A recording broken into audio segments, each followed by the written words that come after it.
ये उसने John Constantine नाम के एक आदमी को बुलाया जो भूतों और आत्माओं को भगाने में माहिर था। इसके साथ साथ जॉन को सिगरेट पीने की लत भी थी और जैसे ही जॉन उस लड़की के कमरे में पहुंचा तो उसने तुरंत ही खिड़की का पर्दा हटा दिया ताकि सूरज की रोशनी अंदर आ सके। लेकिन इस चीज से बिस्तर पर बंधी हुई लड़की को बहुत ज्यादा तकलीफ हो रही थी। इसके बाद जॉन ने उस लड़की के माथे पर जोर से एक गर्म ताबीज को चिपका दिया जिसके चलते वो लड़की जोर जोर से चिल्ला रही थी। इधर जॉन उस ताबीज के साथ साथ कुछ मंत्र भी पढ़ रहा था। तभी अचानक से वो लड़की एकदम शांत हो गई और अगले ही सेकंड एक अजीब सी दिखने वाली चीज ने अचानक जॉन पर हमला करने की कोशिश की, पर जॉन ने उसे जोर से मुक्का मारकर वापस भेज दिया। इसके बाद जॉन ने परिवार से एक शीशे की मांग की जिसे उसने ठीक लड़की के ऊपर लटका दिया और फिर उसने खिड़की तोड़कर अपने साथी चैस से गाड़ी को पीछे लाने को कहा और शीशे को रस्सी से बांधने के बाद जॉन ने वहां मौजूद सभी लोगों को गलती से भी नीचे ना देखने की चेतावनी दी। और उसकी इस चेतावनी के बावजूद भी एक आदमी ने लड़की की तरफ देख लिया और तुरंत ही उसके बाल सफेद हो गए। इधर जॉन के लिए उस लड़की को काबू करना काफी मुश्किल हो रहा था और इसलिए उसने उस लड़की के अंदर मौजूद आत्मा को शीशे की तरफ देखने के लिए मजबूर कर दिया, जिससे वो आत्मा शरीर से निकलकर उस शीशे में कैद हो गई। और जब उस राक्षस ने शीशे से बाहर निकलने की कोशिश की तो जॉन ने उस रस्सी को खींचकर उस आईने को सीधा नीचे खड़ी गाड़ी पर गिरा दिया जिससे उसके हजारों टुकड़े हो गए। उस जगह से बाहर निकलते वक्त जॉन की नजर जीसस को मारने वाले ऐतिहासिक खंजर की पेंटिंग पर पड़ी और उसने उस पेंटिंग को अपने पास रख लिया। पर उसे ये नहीं पता था कि एक आदमी अपने हाथ में सिक्का घुमाते हुए ऊपर से उसे देख रहा था।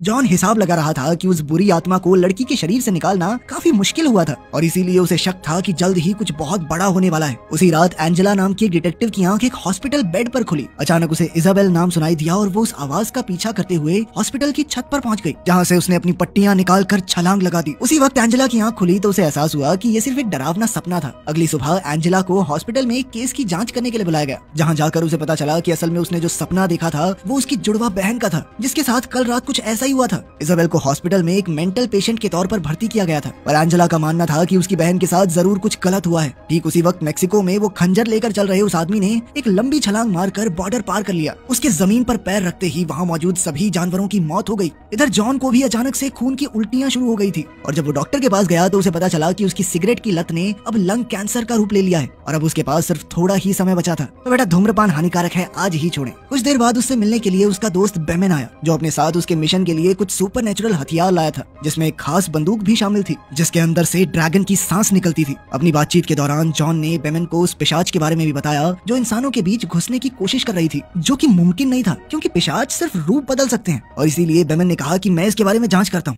इसके बाद जॉन एक चर्च में गया जहां उसकी मुलाकात एंजेला से हुई। एंजेला पादरी से बात करने आई थी क्योंकि वो अपनी बहन इजाबेल का अंतिम संस्कार कैथोलिक तरीके से करना चाहती थी, लेकिन प्रीस्ट के मुताबिक ये मुमकिन नहीं था क्योंकि इजाबेल ने अपनी मौत को खुद चुना था जो कि एक पाप है। ठीक उसी समय जॉन की नजर गैब्रियल पर पड़ी जो आधी एंजल थी जो सिर्फ कुछ खास शक्तियों वाले इंसान ही देख सकते थे। जॉन ने गैब्रियल से कहा कि भगवान से बात करो यार, मेरी लाइफ थोड़ी बढ़ा दो, पर गैब्रियल ने उसकी बात को हंसी में ही डाल दिया और उसने जॉन से कहा कि तुम्हें नर्क में जाना है, चाहे आज चले जाओ चाहे 5 साल बाद चले जाना। जिस पर जॉन का कहना था कि उसने अपने पापों का प्रायश्चित करने के लिए कितने सारे राक्षसों को वापस नर्क में भेज दिया था और भगवान को उसके अच्छे कामों को भी तो देखना चाहिए, बड़े बेकार हो यार तुम लोग। पर गैब्रियल का कहना था कि अगर वो भगवान को अपनी आत्मा सौंप दे तो ही वो स्वर्ग जा सकता है और वैसे भी वो इन आत्माओं को तो सिर्फ अपने फायदे के लिए पकड़ता था। उधर हेनेसी न्यूज़पेपर पर हाथ फेरते हुए उसकी जांच कर रहा था कि तभी उसका ध्यान इजाबेल की मौत की खबर पर गया और उस खबर पर हाथ रखते ही उसे कुछ अजीब महसूस हुआ। ठीक उसी समय पर एंजेला इजाबेल की मौत की वीडियो देख रही थी जहाँ उसे इजाबेल के मुंह से जॉन का नाम सुनाई दिया और ठीक उसी समय पर अचानक उसके घर के सभी फोन बजने लग गए और जब उसने फोन उठाया तो सामने से किसी की भी आवाज नहीं आई।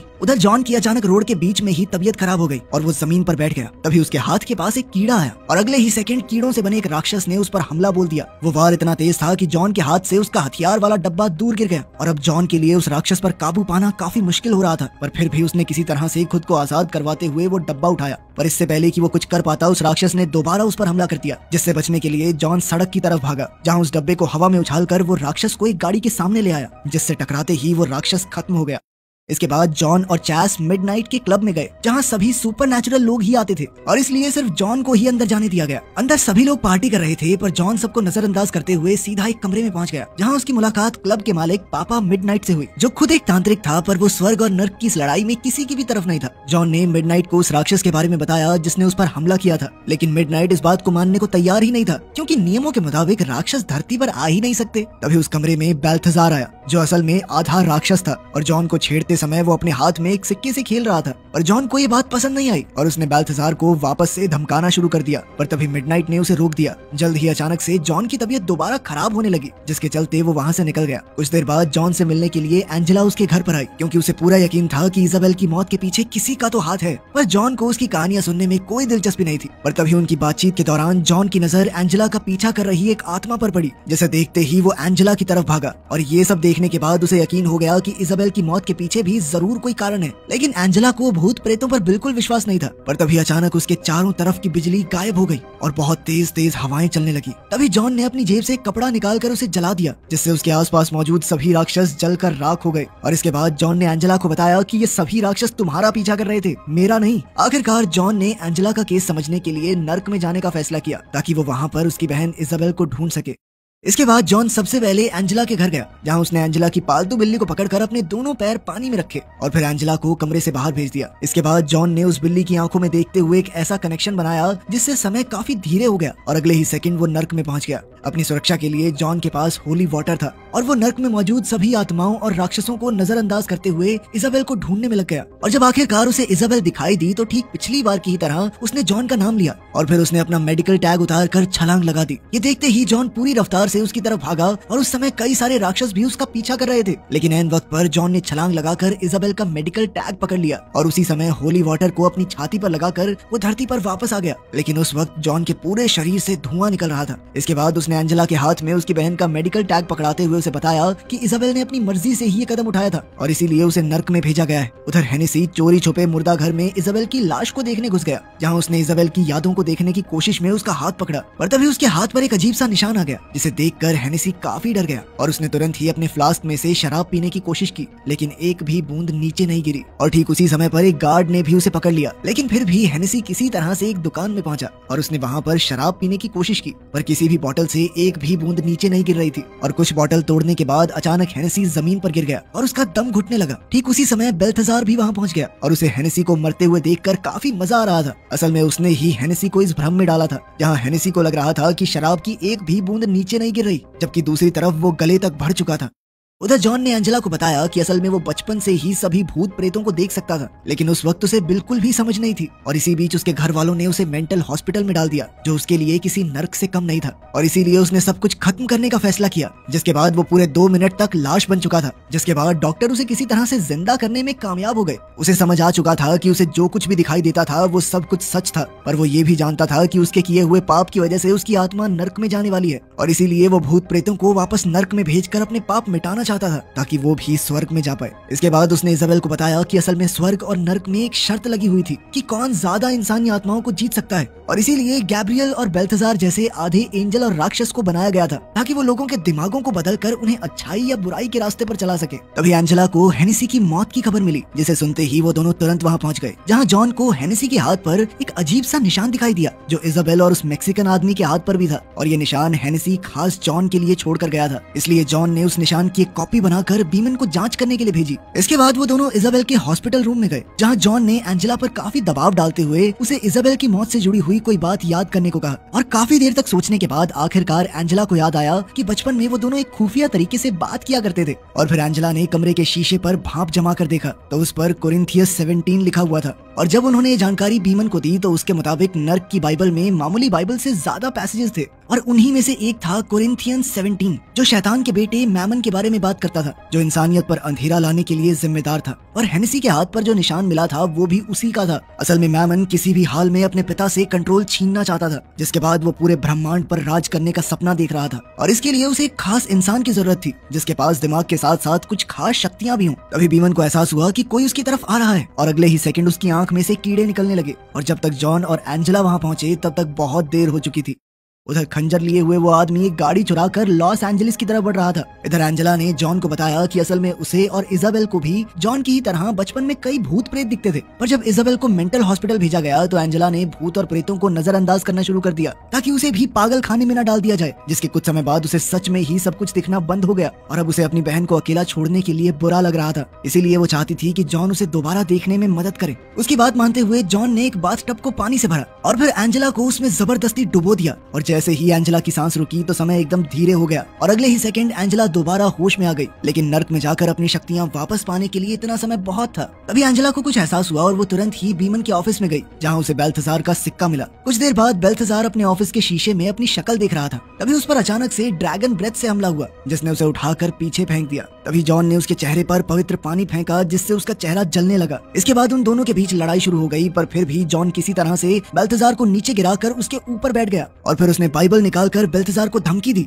जिससे डरकर बेल्थासार ने उसे बताया कि असल में मैमन को धरती पर आने के लिए स्पीयर ऑफ डेस्टिनी की जरूरत थी। तभी एंजेला भी वहां पहुंच गई, जिसे देखकर बेल्थासार हंसने लग गया और उसके मुताबिक उनका असली टारगेट एंजेला ही थी, जिसे जॉन खुद ब खुद वहां ले आया था। तभी जॉन ने एक बार फिर अपनी बंदूक की मदद से उस पर ड्रैगन की सांस वाली गोली चला दी। बाहर निकलते वक्त एंजेला को समझ आ चुका था कि इजाबेल ने दुनिया को बचाने के लिए अपनी जिंदगी को बलिदान किया था, ताकि राक्षस उसका इस्तेमाल मैमन को बुलाने के लिए ना कर सके। और अब उसके मरने के बाद वो लोग एंजेला का इस्तेमाल करना चाहते हैं। ठीक उसी समय पर उसे कुछ अजीब सा महसूस हुआ और अचानक कोई चीज उसे कई दीवारें तोड़ते हुए कहीं दूर तक ले गई। जॉन ने उसका पीछा करने की कोशिश की, पर तब तक एंजेला आसमान में उससे काफी दूर जा चुकी थी और इसलिए जॉन ने तुरंत क्लब में जाकर एक चेयर की डिमांड की। लेकिन मिडनाइट ने उसे रोकने के लिए जादू का इस्तेमाल किया, जिसके बाद जॉन ने दर्द में चिल्लाते हुए मिडनाइट को बताया कि अब कोई भी नियमों का पालन नहीं कर रहा, जिसके बाद मिडनाइट उसकी मदद करने के लिए तैयार हो गया।